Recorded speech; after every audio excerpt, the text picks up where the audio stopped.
folks, welcome to the channel. I'm Don. I'm looking at a concept today that's very philosophical in nature because it bears on whether one has theology, whether one doesn't. It doesn't even matter. It has to do with how we process information and the degrees of certainty in which we place in whatever it is that we believe. And this video, I don't know what it's about. It's the Gettier problem. And I'm going to be reviewing this or reacting to it for the first time. I have not seen this video, but it looked fascinating to me. But the timing of this is good because I just had an exchange, and it might be ongoing by the time you see this, with a gentleman named Tony on the channel, and it went like this. I had done a reaction to David Attenborough on being agnostic, and whatever it is that I said in there prompted Tony to ask me in the comments, does it bother you if something is true or not? And my response was no. It does not bother me if somebody is saying something that is true or false, or what I consider to be true or false.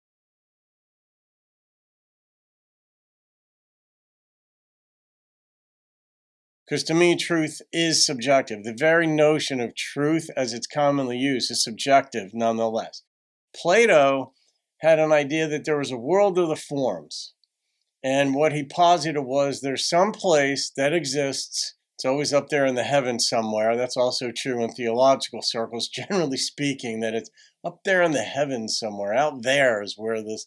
But Plato posited that there was a place called the world of the forms where perfect archetypes of things exist. Whether it's a perfect table, a perfect dog, a perfect wall, perfect justice, everything, the perfections exist up there.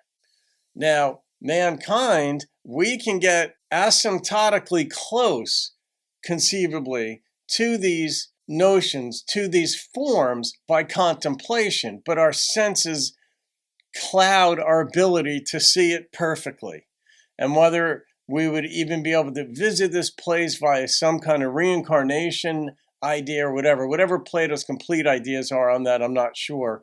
But if we could go visit this place, then come back and be reincarnated in a body, it would still be clouded by those senses. So even Plato said perfect is not available to us.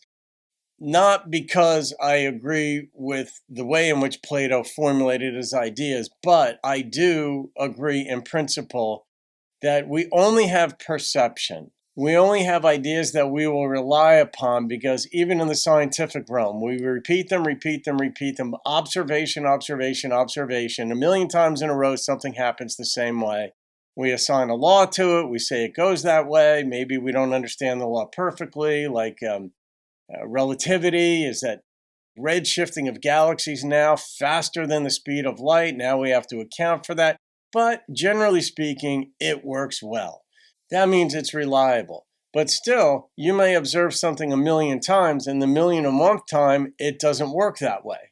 So our sample size might be very, very small, even though to us, 1,000,000 attempts at something or 1,000,000 observations is a lot. It may be in the scope of the cosmos a very small sample size. And so what we may be saying is a law or is true may not actually be that way. So all I say is we have reliable ideas that we're willing to place our faith in, if you will. And the same thing is true with observation. We place a lot of emphasis on our eyes, on our ability to think after we observe. Observation is visual, and it could be auditory, and it may be olfactory. We may smell things in the laboratory or what have you, but all we have is perception. And then the way that information comes into and is filtered in our brain, we have biases and such that may preclude us from seeing things. So then we rely on other people. We're like, well, what do you think about this? And if 100 people agree with us, we say, all right, it's even more reliable because other people are seeing it that way.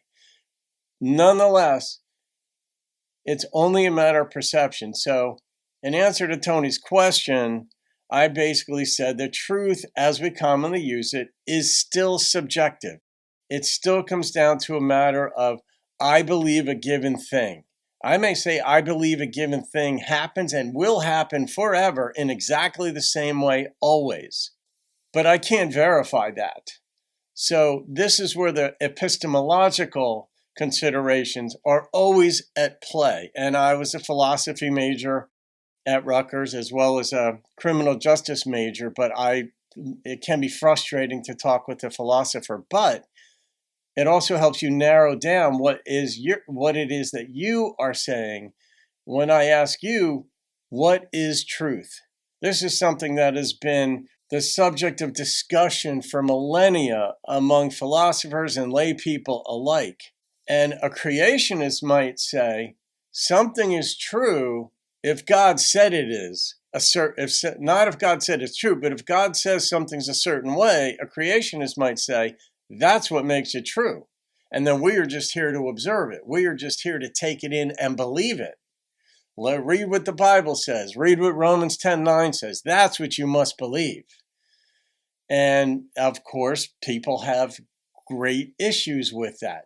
So no matter what it is you believe, or think is quote unquote true, it still may be proven incomplete in the least case scenario or wrong in another scenario, depending on how you define wrong.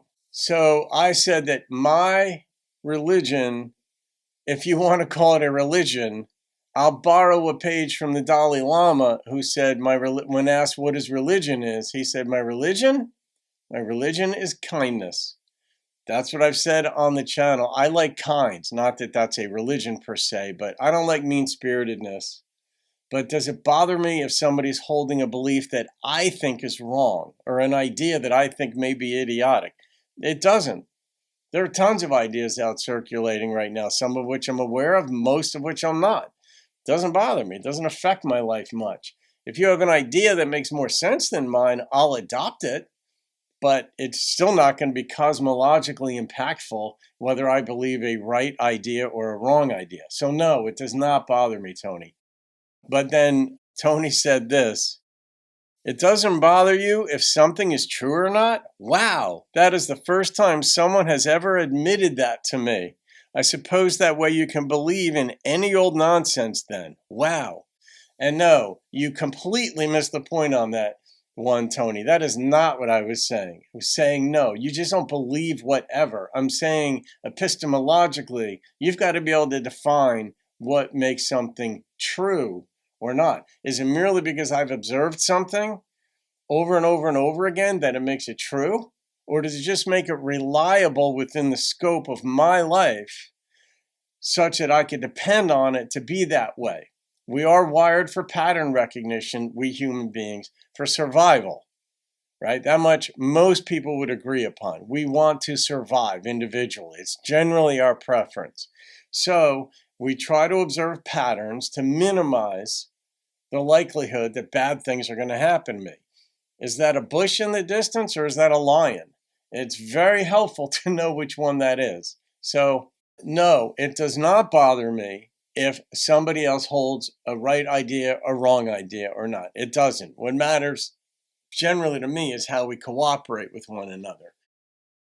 And then, Tony, you said truth is not subjective.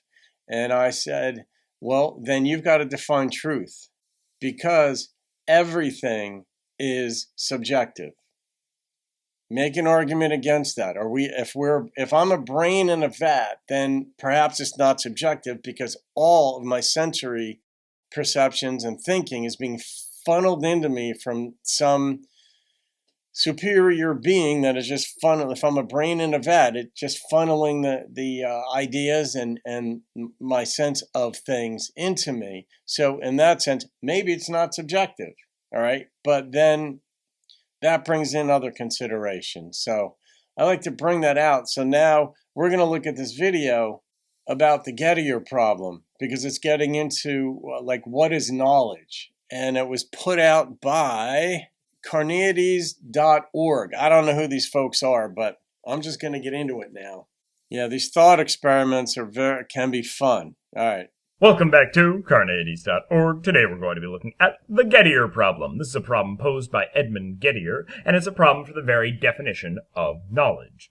A quick admonition before we get going. This is a basic introduction to the Gettier problem. If you want more information, check out Is Justified True Belief in Knowledge by Edmund Gettier, or The Gettier Problem on the Internet Encyclopedia of Philosophy. With that out of the way, let's get started. Now, this is a problem for the very definition of knowledge. Knowledge is usually defined as justified true belief. Instead of claiming that these are not necessary for knowledge, in effect that you could have knowledge without it being justified, without it being true, without you believing in it, Gettier is going to claim that, in fact, having justified true belief is not sufficient for knowledge, that you need something more. So, what Gettier is going to need to provide an example of is a case in which you have justified true belief, but it's not knowledge. Let's take a look at his thought experiment. Imagine that you have Smith and Jones, two roommates who are applying for a job. Smith watches Jones leave the house with exactly 10 coins in his pocket. Later that day, the president of the company drops by and tells Smith that Jones is going to get the job. From this information, Smith concludes that the person who will get the job has 10 coins in his pocket. It's justified in a non-skeptical sense because the president's told Smith that this is in fact the case, and he knows or he saw Jones put 10 coins in his pocket. It's belief because Smith holds the belief. The question is it true? Well, let's see. What if in fact the president was mistaken and Smith is going to get the job? But also, Smith, unbeknownst to him, in fact, has 10 coins in his pocket as well. It seems then that the claim, the person who will get the job has 10 coins in his pocket, is in fact true, but it's not true for the reasons that Smith thinks it is. Therefore, Smith holding the belief the person who will get the job has 10 coins in his pocket, it's a justified true belief, but we would think that it is not knowledge. And in fact, most philosophers do hold that such a belief is not knowledge. Therefore, justified true belief is insufficient for knowledge. Watch this video and more at cardeities.org, and stay skeptical, everybody. Oh, that's the whole thing? All right. The word justified is that's interesting too, because there's so many ways in which you could go with that, because it always gets down to defining our terms. And in the beginning, they tried doing that with definition of knowledge. And epistemology is the study of knowledge, the theory of knowledge. There are practical issues about how to get through your day.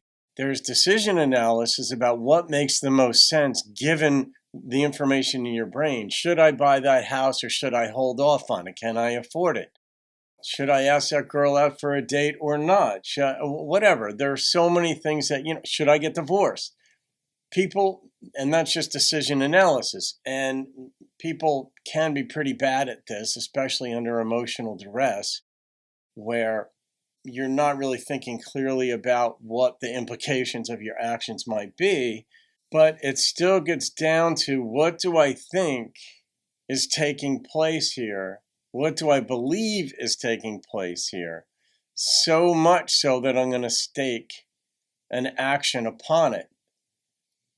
And some people think, it's like, be careful what you ask for, you just might get it. Well, in a given situation, you may think or believe wholeheartedly you want a given thing. Let's look at relationships. You might want to date that guy. You might want to date that girl. And then you find out that, oh my God, they're nuts. Or they're way too good for you. Whatever we find out in relationships. But when it comes to knowledge, so-called, is there an external being that set things in motion that dictated what constitutes truth and absolute truth, such that when we contemplate it or see it, that we've got it in us and now we have the truth. We might, mathematicians look at things. Mathematicians always think that everything in the universe, pretty much always think everything in the universe is going to be solved by a mathematical formula. Like math is going to provide the answer, like the theory of everything. And the thing is about math is that math doesn't exist. Math is a construct that we people have come up with. I see 2 apples on the table. There aren't 2 apples on the table. There are apples on the table, But in order to account for the world, I have assigned a value to each one such that I take one away. Now I know in my head when I get back from work that day, there's only going to be one apple there. But there's no such thing as two, except in the sense that we've created that as a means of accounting literally for what exists in our world. So does knowledge have to be a representation of that which some other being set in place, somewhere set to be true, and I just grasp it? Or am I just living my life accounting for the world as best as I can? Even if something is repeatable, say in the scientific lab, I repeat it, hundreds of other laboratory technicians or people conducting the same experiment come up with the same results. Then we say to one another, well, what do you think? Yeah, I got the same result. Becomes extremely reliable. 99.999% reliable in our minds, such that we would stake our lives on it. And so be it. You know, people will do that. They go rock climbing and they put, what do you call it? I forget what you call them. When you go rock climbing, and people will stake their lives on that. And they may be 99% sure that that rope is going to hold them, or clamp on, that's what they are, clamp on, and all that's going to hold them.